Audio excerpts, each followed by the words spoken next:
प्राचीन समय में मिथिला की राजधानी में राजा जनक एक महान और ज्ञानी शासक के रूप में जाने जाते थे। उनका धीरज और धर्म के प्रति समर्पण उन्हें उनके प्रजाजनों के बीच अत्यंत प्रिय बनाता था। लेकिन एक दिन जब आसमान ने अपनी बादलों का आवरण खोला तो बंजर धरती पर सूखे की काली परछाई छा गई। फसलें मुरझाने लगी और लोगों के चेहरों पर चिंता की लकीरें उभरने लगी। राजा के दिल में छिपा प्रेम और दया उनकी प्रजा की पीड़ा को देखकर और भी गहरा हो गया।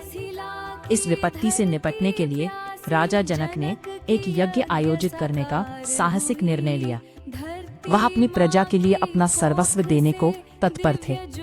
यज्ञ की तैयारी के लिए उन्होंने खेतों में हल चलाने का निर्णय लिया, क्योंकि ये कार्य न केवल पवित्र था बल्कि उनके लिए सच्ची सेवा का प्रतीक भी था।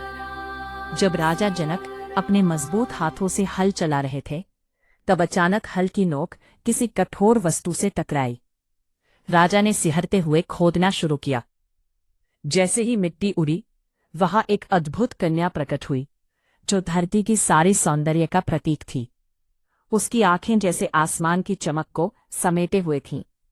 राजा जनक की आंखें आश्चर्य से खुली रह गईं।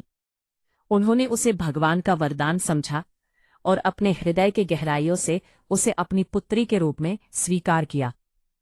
उस कन्या का नाम सीता रखा गया, जिसका अर्थ था सीता, और उसे भूमि पुत्री या जनक नंदिनी भी कहा जाने लगा।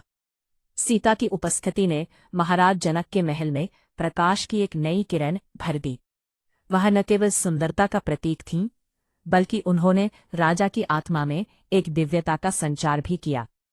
समय के साथ सीता माता का विवाह भगवान राम के साथ हुआ, जो अयोध्या के राजा दशरथ के पुत्र थे। इस